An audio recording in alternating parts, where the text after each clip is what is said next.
আসসালামু আলাইকুম, আমি রাফি। তো আমি আজকে আপনাদের সাথে আলোচনা করতে যাচ্ছি যে কীভাবে আপনি একটি স্বল্প খরচের মাঝে ডিআইওয়াই একটি টপ ফিল্টার বানাতে পারবেন। তো টপ ফিল্টার বানাতে গেলে আমাদের সর্বপ্রথম যেটি দরকার সেটি হলো একটি বক্স।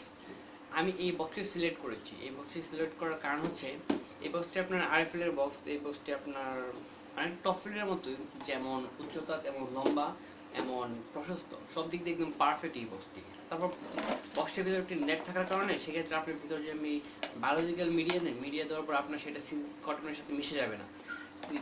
বায়োলজিক্যাল মিডিয়ার উপর আপনি এটা দিয়ে দেন, সেটা অনেক সুবিধাজনক হবে। সেজন্য মূলত আমি এই বক্সটি বেশি পছন্দ করি টপ ফিল্টার বানানোর ক্ষেত্রে। তো আমি আপনাদেরকে দেখাবো কীভাবে এটি দিয়ে আপনি একটু টপ ফিল্টার বানাতে পারবেন। আরেকটা কথা, এই বক্সটা আপনি একটু কম পাওয়া যায়। কম পাওয়া যায় বলতে আমি ঢাকায় অনেকগুলো শোরুমে পেয়েছি, আরএফএল যে শোরুমগুলো, বক্সটি মূলত আরএফএল অনেকগুলো আরএফএল শোরুম খুঁজেছি। আরএফএল শোরুমে আমি তেমন একটা পাইনি, শুধু একমাত্র আমি মালিবাগের একটা শোরুম আছে আরএফএল, ওইখানে আমি পেয়েছিলাম বক্সটা। আপনি যদি ঢাকায় থেকে থাকেন তাহলে ওইখান থেকে আপনি কালেক্ট করতে পারবেন। আমি পার্সোনালি বলছি না যে কোথায়, মানে আমি একমাত্র ওই জায়গাটাই পাইছি। তাছাড়া আমার আশেপাশে যতগুলো আরএফএল এর শোরুম ছিল সব জায়গায় খুঁজছি, কিন্তু এই বক্সটা ছিল না। এই বক্সের দাম নেবে 130 টাকা। তারপর আপনার যেগুলো দরকার হচ্ছে আপনার এলবো। আমি যে এলবোগুলো ইউজ করি সেগুলো হচ্ছে কোয়ার্টার ইঞ্চি এলবো। এলবো এলবো হচ্ছে এগুলো, মানে কোয়ার্টার ইঞ্চি এলবো। এগুলো আপনার ইলেকট্রনিক পার্টস যে দোকানগুলো বিক্রি করে সেখানে আপনি পাবেন, 3 টাকা পিস নেবে। কোয়ার্টার ইঞ্চি এলবোগুলো মাস্ট দরকার। কোয়ার্টার ইঞ্চি পর আপনার দরকার একটি সকেট। এটাও আপনি ইলেকট্রিক্যাল দোকানে পাবেন, যেখানে ইলেকট্রিক্যাল অ্যাক্সেসরিজ বিক্রি করে। এটার নাম হচ্ছে সকেট, কোয়ার্টার ইঞ্চি সকেট। এটাও আপনি নিতে পাবেন 3 টাকায়। তারপর যেটি দরকার হচ্ছে কোয়ার্টার ইঞ্চি একটি পাইপ। এই পাইপটি মূলত আরএফএল এর পাইপ। এই পাইপটি আপনি ওইসব দোকানেই কিনতে পাবেন। আপনার বিশাল বড় একটা পাইপ, মাত্র 20 টাকা। ওইটা আপনার বহু কাজে লাগাইতে পারবেন। তবে আপনার এত বড় পাইপ দরকার নেই, আপনার তো ওরা মানে ফিট হিসেবে বিক্রি করে না। এত বড় পাইপ আপনাকে সবটাই কিন্তু মাত্র 20 টাকায়। তারপর আপনার বায়োলজিক্যাল মিডিয়ার জন্য আমি যেটি সিলেক্ট করছি সেটি হচ্ছে সিরামিক বার।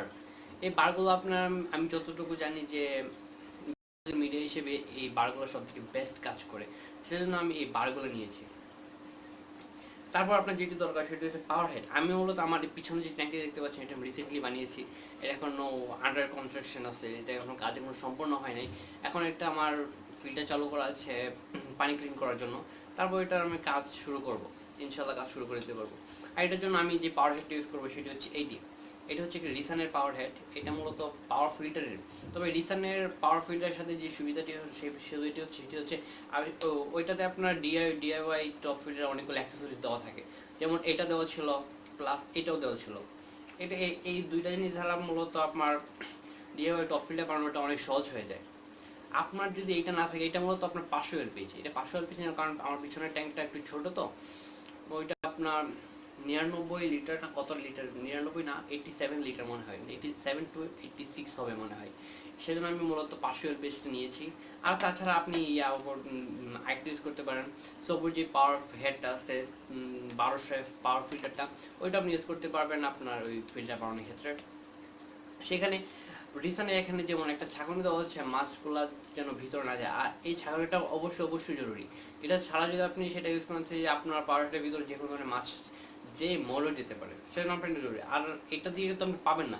সেক্ষেত্রে আমি ইউজ করেছি সেটা হচ্ছে আপনার হিটারের মাঝে যে একটা সেফটি কি জানি থাকে, ওইটা মনে হয় যে এই জায়গায় যেটা থাকে হিটারের, ওইটা আপনি ইউজ করতে পারবেন এখানে। তো আপনার সেখানে সর্বপ্রথম করতে হবে কি, বক্সের মধ্যে ছিদ্র করতে হবে। ছিদ্র মধ্যে থেকে আমি দুইটা করেছি, এখানে দুইটা ছিদ্র আর এখানে একটা ছিদ্র। এই দুইটা ছিদ্রের এখানে দুইটা এলবো দিব আমি এভাবে। আর সকেটটা যেটা আছে সকেটটা দিব এই জায়গায়। সো এখানে আপনি সিলিকন ইউজ করতে পারেন অথবা হট গ্লুগান ইউজ করতে পারেন। আমি মূলত হট গ্লুগানটা ইউজ করবো, কারণ সিলিকনটা ড্রাই হতে অনেকটা দেরি হয়। আর প্লাস সিলিকনটা প্লাস্টিক মধ্যে তেমন একটা অ্যাডজাস্ট হয় না, কিন্তু হট গ্লুগানটা যেটা প্লাস্টিকের মধ্যে অনেক সুন্দরভাবে অ্যাডজাস্ট হয়ে যায়। তো এইগুলাই হচ্ছে আপনার জরুরি, আপনাকে কিনতে হবে এই ফিল্টার বানাতে গেলে। তো আমি আপনাদের সাথে এখন শেয়ার করবো কীভাবে এটি বানাতে হয়, এবং আমি সেটা আপনাদেরকে বানিয়ে এখন দেখাবো।